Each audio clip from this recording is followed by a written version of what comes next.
বন্ধুরা, সকলকে স্বাগত জানাই আমার চ্যানেল বৃষ্টি রিপন ট্যারোতে। সবাই কেমন আছেন? হ্যাপি থাকবেন, পজিটিভ থাকবেন। জেন্ডার স্পেসিফিক রিডিং এটা একদম নয়। আমার ভিউয়ার্স মেল অথবা ফিমেল যে কেউ হতে পারে। টাইমলেস কালেকটিভ যে পিক করা হবে সবসময় সব কথা আপনার সাথে রেজোনেট নাও করতে পারে। টাইমলেস হওয়ার জন্য আপনার সামনে যখন রিডিংটা আসবে আপনি এখান থেকে কোনো না কোনো গাইডেন্স কিন্তু পেয়ে যাবেন। All zodiac sign based reading, কয়েকটা রাশি সিগনিফিকেন্ট থাকবে এবং সেগুলোকে মেনশন করে দিই। সর্বোপরি রিডিংয়ের এনার্জি যদি আপনার সাথে ম্যাচ হয়ে যায় তাহলে কিন্তু পুরো রিডিংটাই আপনার। আজকে দেখে নেওয়ার চেষ্টা করব আপনার পার্সনের কারেন্ট এনার্জি কী, আপনার কারেন্ট এনার্জি, ডিভাইনের গাইডেন্স কিছু থাকলে সেটাও দেখে নেওয়ার চেষ্টা করব।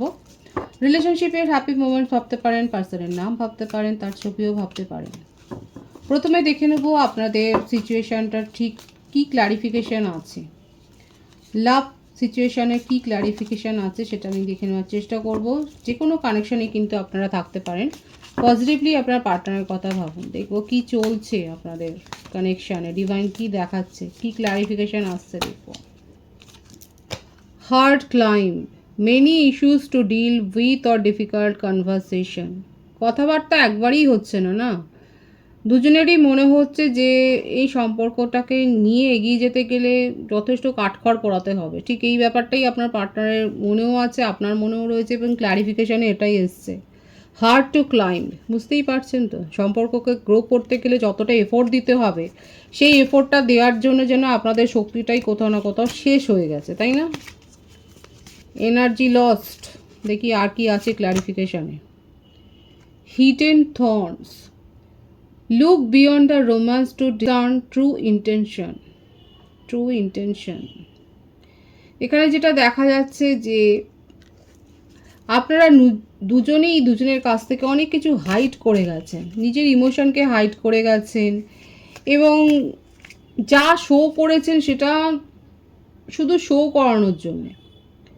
কতটা ইনভলভমেন্ট ছিল এই সম্পর্কে আপনাদের ক্ল্যারিফিকেশানে কিন্তু এটাই আসছে। দেখুন, নিজের মনের সাথে সবাই কিন্তু সৎ, তাই না? আমরা যতই যাই বলি না কেন মুখে, নিজের বিবেকের কাছে কিন্তু সেই কথাটা আমরা জানি আমরা কি করেছি। এখানে এটাই দেখা যাচ্ছে। এই সম্পর্কটা আজকে এগিয়ে নিয়ে যেতে গিয়ে এই যে বাধাটা, সেটা আপনাদের নিজেদের মনেতেই কোথাও না কোথাও গ্রো হয়েছে এবং আপনারা একে অপরের কাছে অনেক অস্পষ্ট থেকেছেন, পরিষ্কার কথা হয়নি। তাহলে কিসের জন্য সম্পর্কে এসেছিলেন যখন কোনো পরিষ্কার কথাই হয়নি? দেখবো আর কি ক্লারিফিকেশানে আসে। Shards of love, past trauma leave scars, take time to heal yourself. এটাই হলো আসল কারণ। আপনাদের দুজনের ক্ষেত্রেই হতে পারে কোনো পাস্ট রিলেশনশিপ থেকে বেরিয়ে এসছেন যেটার দগদগে ক্ষত আপনাদের মনটা জুড়ে রয়েছে এবং সেই জন্যই দুজনে একে অপরের কাছে এত অপরিচিতই থেকে গেছে।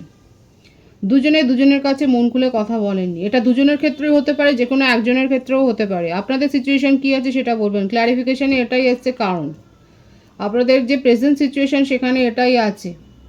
অতীতের ভূত তাড়া করে বেড়াচ্ছে। বটম অফ দি ডেক আছে স্ট্রং রুটস, কিন্তু আপনাদের সম্পর্কের ভিত মজবুত হতে পারে যদি আপনারা সেটাকে সুযোগ দেন। এখানে যে ইমোশনাল বন্ডটা আপনারা ফিল করেন সেটা মজবুত হতে পারে যদি আপনারা সুযোগ দেন, আর যদি সুযোগ না দেন তাহলে তো এটা ঝড়ের হাওয়াতেই উড়ে যাবে। এটা আপনাদের কারেন্ট সিচুয়েশনের কিন্তু ক্ল্যারিফিকেশান এলো। আমি আপনার পার্টনারের তরফ থেকে কিছু মেসেজ দেখবার চেষ্টা করব যে অ্যাট প্রেজেন্ট ওনার মনের অবস্থাটা কি রয়েছে। Fired up, furious with rage, খুব রাগী মানুষ এবং রেগে যাচ্ছেন এই সিচুয়েশনের জন্য। ইমোশনাল হয়ে রয়েছেন, ওভারওয়েলম হয়ে যাচ্ছে থট, কিন্তু কিছু বলতে পারছেন না, যার ফলে কথা পরিষ্কার করে না হলে তো রাগ হবেই। ভীষণ রাগী একটা এনার্জি। আপনারা দুজনেই রাগী হতে পারেন বা যে কোনো একজন, ভাইসি ভার্সা হতে পারে এনার্জিটা। তো যে রাগী সে বলবেন। এখানে দেখাই যাচ্ছে সেপারেশন তো রয়েছে, silence, longing for you, distance. এত বেশি সেপারেশনে চলে গেছেন যে এখন মনে হচ্ছে যেন এই ডিস্টেন্সটাকে আর কভার করাই যাবে না, এই ডিস্টেন্সটাকে পেরিয়ে একে অপরের কাছাকাছি আসা যাবে না। আপনার পার্টনারের কিন্তু সেটাই মনে হচ্ছে, আপনিও নিশ্চয়ই সেটাই ফিল করছেন। ওয়াটার সাইনের হতে পারে আপনি বা আপনার পার্টনার, কর্কট বৃশ্চিক মীন রাশির হতে পারেন আপনারা। ইমোশন তো সেই জন্যই আসে, স্ট্রং থাকলে কি আর ইমোশন হয়? ক্ল্যারিফাই তো হচ্ছে। Decision, holding back, coming towards you indecisive, procrastinating. ধোঁকাবাজি তো হয়েছে, এটা আপনার পার্টনারের তরফ থেকেই হয়েছে। উনি সিদ্ধান্ত নিতে দেরি করেছেন, উনি সঠিক সময়ে আপনাকে সাপোর্ট করতে পারেননি, উনি অন্য কোনো সিচুয়েশানে ঝুঁকেছিলেন, হয়তো সেটা ক্ষণিকের একটা ভালো লাগা, কিন্তু ঝুঁকেছিলেন নিজেই বলছেন, এবং অনেক বেশি ভবিষ্যৎ নিয়ে জল্পনা করে ফেলেছিলেন। এটাই হলো আসল কারণ। এত বেশি জল্পনা করে ফেলেছেন যে সেই জল্পনা থেকে উনি বেরোতেই পারেননি। ওনার মনে হচ্ছিল যেন আপনি তাকে বেঁধে ফেলছেন, আপনি তার ফ্রিডমটাকে একদম চেপে ফেলেছেন, সেখানে একটা গণ্ডি পরিয়ে দিয়েছেন। এই ব্যাপারটাই কিন্তু তার মনে হচ্ছে। Closed of, anxiety, refuse to give in, silence within. মানে সাইলেন্স কথাটা কতবার এলো, এতটা বেশি আপনারা সাইলেন্স জোনে নিজেদেরকে পাঠিয়ে দিয়েছেন, নিজে একে অপরের কাছে কোনো কথাই স্বীকার করেনি, এবং পাস্ট ট্রমা একটা ছিল যেটাকে আঁকড়ে ধরে পড়ে আছে। দুজনেই হতে পারেন, যে কোনো একজন হতে পারে। এটার থেকে অ্যাংজাইটি, এটার থেকে ওভার থিঙ্কিং, এটার থেকেই সব। যেটা করলে ভালো হয় সেটার দিকে কেউ মন দিচ্ছে না, অথচ কমিটমেন্ট উনি দিতে চাইছেন। দেখুন দেখুন বটম অফ দি ডেক কী আছে, কমিটমেন্ট দিতে চাইছেন, marriage, soulmate energy, long term happiness আপনার মধ্যেই উনি খুঁজছেন। সব কিছু উনি আপনার মধ্যে দেখছেন, অথচ বলছেন না, আর যার ফলে এত রাগ। কী করে এই জিনিসটাকে আপনারা ঠিক করবেন, এবার আপনারা ভাবুন। আপনাদের দুজনকেই তো এগিয়ে আসতে হবে, তাই না? না এগিয়ে আসলে কী করে হবে? কমিটমেন্ট আছে এখানে, ইমোশনাল হয়ে রয়েছে, সিদ্ধান্ত নিতে পারছেন না। ওনার মনে হচ্ছে ভুল করে ফেলেছে, কিন্তু সেই ভুলটা এত বড় যে যেটা ক্ষমা করা যায় না, যেটাকে ইগনোর করা যায় না। ওরাকাল থেকে কি আসে দেখব। Fierce temper, has too many anger issues, এই আবারও আসছে ডার্ক মোড, এত বেশি রেগে যাচ্ছে, এবং অবসেসিভ এনার্জি, যে ভুলতেও পারছেন না, দূরে যেতেও পারছেন না, খেতেও পারছেন না, শুতেও পারছেন না, বসতেও পারছেন না, দিন রাত শুধু এই কথাগুলো নিয়েই ভাবছে, এবং এমটিনেস তার জীবনটা খালি হয়ে গেছে, অন্ধকারে ভরে গেছে, সেখানে কোথাও আলোর আর উৎস নেই। আপনি যতক্ষণ ছিল আপনাকে বুঝতে পারেননি যে আপনি তাকে কতটা সাপোর্ট করছেন, আপনি তার কতটা জীবনটা জুড়ে রয়েছেন, এটা উনি বুঝতে পারেনি। কিন্তু আপনি যখন সেপারেশনে পাঠিয়ে দিয়েছেন, যখন এতখানি সাইলেন্স জোনে উনি চলে গেছেন, নিজের জীবনটা তার যেন মনে হচ্ছে খালি হয়ে গেছে, মেকানিক্যাল হয়ে উঠছেন উনি দিনকে দিন। আর এটা আপনার জন্য একটা থ্রেট, যে ওনার ইমোশনটা দিনকে দিন চলে যাচ্ছে। এটা আপনাকে খানিকটা থ্রেটও দিচ্ছে যে দেখো তোমার জন্য আমি কতটা সেই পাথরের মতো হয়ে যাচ্ছি, ইমোশন চলে যাচ্ছে। দেখুন আপনার পার্টনারের কী অবস্থা, এই সমস্তগুলো তার কিন্তু কারেন্ট সিচুয়েশনে দেখা যাচ্ছে। এসকেপ, উনি পালিয়ে গেছেন, উনি স্বীকার করছেন।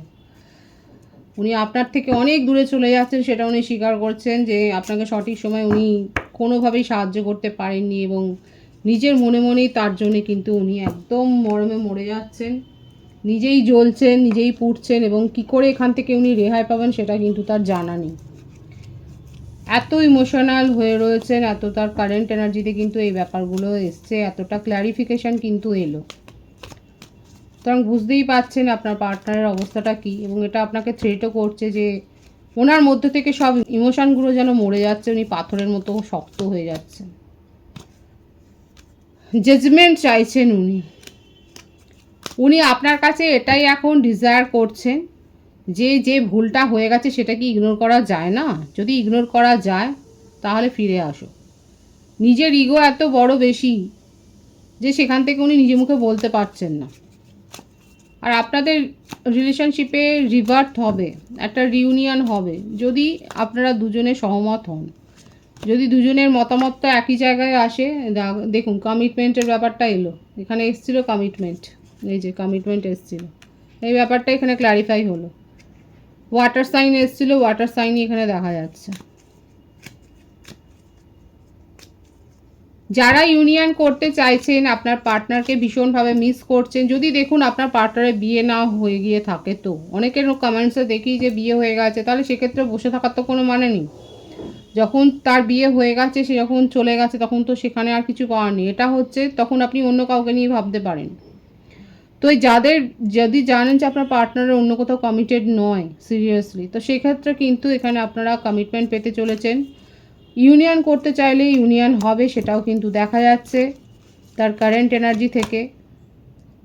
এবং আপনাকে উনি স্টেবিলিটি দিতে চান, এবং ওনার জীবনে আর যে কেউ নেই, যদি থাকো সেটা উনি কিন্তু পরিষ্কারভাবে বলবেন। কিন্তু যেই থাকুক না কেন, তার কাছ থেকে উনি মনে মনে শত যোজন দূরে চলে এসছে এবং আপনার কাছাকাছি কিন্তু এসছে। তার থেকে যত দূরে গেছে আপনার তত কাছে এসছে, সেটাই কিন্তু উনি বলতে চাইছেন। এটাই কিন্তু দেখা যাচ্ছে ট্যারো থেকে। বিষবকন্যা মকর রাশি নিয়ে ইউনিয়ন বলছি, দেখুন ইউনিয়নের কার্ডটাই কিন্তু এসছে। 222 এর ভাইবস আছে, 222 লিখে আপনারা কিন্তু রিডিংয়ের এনার্জি ক্লেম করে নিতে পারেন। ভীষণ পজিটিভ আছে এখানে কিন্তু তার এনার্জি। এতগুলো কার্ড থেকে কিন্তু এটাই দেখা যাচ্ছে উনি কমিটমেন্ট দিতে চাইছেন এবং ইউনিয়ন করতে চাইছেন। এবং ওনার মনে হচ্ছে একটাই কথা, নিজের ইগো থেকে বেরিয়ে এসে যদি ওনার ভুলটাকে ইগনোর করা যায়, তাহলে ইগনোর করে তাকে একটা সুযোগ দিন। হ্যাঁ, উনি অনেক ভুল করেছেন, উনি আপনাকে সাপোর্ট করেনি, সেটাও উনি মানছেন, কিন্তু একটা সুযোগ চাইছেন উনি। আপনার কারেন্ট এনার্জি দেখব কি আছে। আপনার কারেন্ট এনার্জিতে আছে সেপারেশন, যেটা এসেছিলই, যে সেপারেশনে আপনারা আছেন। এবং যেহেতু আপনি তার মতামত মানতে পারেননি, তার বিহেভিয়ার মানতে পারেননি, তার আচার আচরণ আপনার বোধগম্যের ওপর ছিল, সেই জন্য আপনি বোঝার মতো এই রিলেশনশিপটাকে আর ক্যারি করতে চাননি এবং আপনি তাকে সেপারেশনে পাঠিয়ে দিয়েছেন। আপনি নিজের জীবনটাকে নিজে বুঝে নিচ্ছেন, আপনি নিজের কর্মজগতে যথেষ্ট খুশি রয়েছেন, আপনি বাড়িতে নতুন পেটস এনেছেন, আপনি নিজের যে অদম্য ইচ্ছেগুলোকে আছে সেগুলোকে পোষ মানিয়েছেন, সেটাও দেখা যাচ্ছে, সেগুলোকে কন্ট্রোল করেছেন।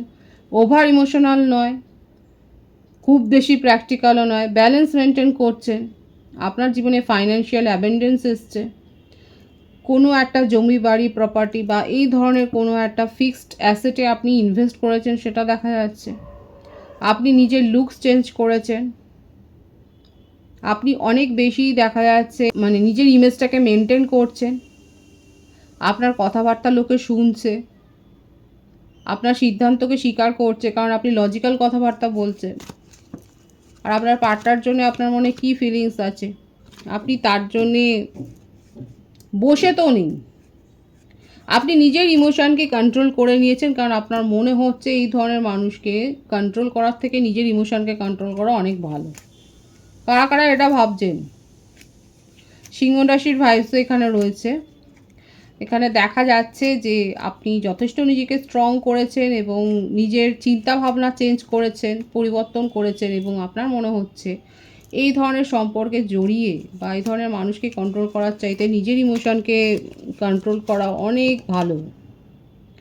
আপনার জীবনে সাফল্য এসছে, আপনার সাফল্যের জয়গান হচ্ছে, আপনাকে ঘিরে কোনো ইভেন্ট হতে পারে, আপনি কোনো আপনার জন্যই কোনো সেলিব্রেশন হয়েছে যেখানে আপনি পার্টিসিপেট করেছেন এবং খুব অ্যাপ্রিসিয়েশন পেয়েছেন, খুব প্রশংসা এসছে আমার ভিউয়ার্সের জীবনে। কাদের জীবনে এরকম এত প্রশংসা এসছে এবং এমন কোনো জায়গায় আপনি লং টার্ম ইনভেস্টমেন্ট করেছেন এখনকার এই পরিবেশে, দেখা যাচ্ছে সেখান থেকে ভালো একটা গেইন করেছেন। আর যদি নাও হয়, আগামী দিনে কিন্তু আপনি পেতে চলেছেন। আপনি আপনার পার্টনারের জন্য একটা যে লিমিট টেনে দিয়েছেন, সেটাও দেখা যাচ্ছে। সেই লিমিটের বাইরে গেলে আপনি তাকে যে জীবন থেকে যেরকম ছেটে দিয়েছেন সেরকমই ছেটে দেবেন, সেটাও দেখা যায়। আপনার জীবনে যথেষ্ট সাফল্য এসছে, আপনি নতুন কোনো প্রপোজাল পেয়েছেন এবং সেটা অ্যাকসেপ্ট করবেন কি না সেটাও এখন ভাবছেন। বিউটিফুল। 222 লিখে রিডিংয়ের এনার্জি আপনারা ক্লেম করবেন। ডিভাইনের গাইডেন্স দেখবো, ডিভাইন আপনাকে ঠিক কী বলতে চাইছে। অযথা নিজের চারপাশে কিন্তু গণ্ডি টানবেন না, অযথা ওভার থিঙ্কিং করবেন না, যেগুলো ঘটছে না সেগুলোকেও ম্যানিফেস্ট করে সেগুলোকে নিজের জীবনে ডেকে এনে বিপদ বাড়াবেন না। সোজা কথা, এটাই ডিভাইনের গাইডেন্স। যারা অনেক বেশি ভাবছেন এখনও অবধি, যাদের মধ্যে একটা নেগেটিভ এনার্জি রয়েছে, বারবার এটাই আসছে, অনেকের মধ্যে হতে পারে যে এত বেশি ওভার থিঙ্কিং করছেন যে নিজের জীবনে আসা অপরচুনিটিগুলোকে আপনি মিস করছেন। কিংবা দেখুন, অনেক সময় ছোটোখাটো অপরচুনিটি আসে যেগুলোকে আমরা ভাবি দূর, এইগুলো কাজগুলো করে কী হবে। ডিভাইন বলছে আপনার কাছে আসবে, আজকে ছোট অপরচুনিটি আসছে, কালকে সেটাই বিগ হবে, বড় হবে। তো সেইগুলোকে উপেক্ষা করা উচিত নয় এবং নিজের ইমোশনকে এত বেশি রেস্ট্রিকশনে বাঁধবেন না যে আপনি অন্যের কাছে একদম বুঝতেই না পারে। আপনাকে যাতে বুঝতে পারে সেই এনার্জিতেই আপনি থাকুন। অযথা নিজের চারপাশে এত গণ্ডি টানবেন না, এত রেস্ট্রিকশনের বেড়াজাল করবেন না যে সেটা টপকে কেউ আপনার কাছে না পৌঁছতে পারে। অনেকে সংবেদনশীল হয়েছেন, অনেকে জনসংযোগ করছেন, অনেকের ক্ষেত্রে নিজের ইমোশনটাকেই আপনারা একটা দেয়াল তুলে বাধা তৈরি করে ফেলেছেন, যে সেটা ডিভাইন বলছে অযথা তৈরি করবেন। কারো কারো ক্ষেত্রে এনার্জিতে তো নিশ্চয়ই এরকম আছে, সে অনুযায়ী ডিভাইনের গাইডেন্স এরকম এসছে, আপনার কাছে ছোটোখাটো অপরচুনিটি আসবে এবং সব অপরচুনিটিই ভালো, সেগুলোকে দেখা উচিত। যদি আপনার মনে হয় যে এটা আপনার কাজে, তাহলে অবশ্যই দেখবে। খুব পজিটিভ আছে এনার্জিকে অবশ্যই ক্লেম করে নেবেন। রিডিংয়ের এনার্জি যদি আপনার সাথে ম্যাচ হয়ে যায়, রিডিংটা লাইক করে এনার্জি অবশ্যই এক্সচেঞ্জ করে নেবেন, যেটা সেভাবে জরুরি। সকলকে আমার চ্যানেলে অনেক অনেক স্বাগত এবং শুভেচ্ছা জানাই। যারা রয়েছেন তাদেরকে অনেক ভালোবাসা, আপনাদের ভালোবাসা সহযোগিতা এই পরিবারকে বৃহত্তর করে তুলুন। রিডিংটা একটু শেয়ার করে দেবেন, চ্যানেলটা সাবস্ক্রাইব করে দেবেন। সবাই ভীষণ ভীষণ ভালো থাকবেন।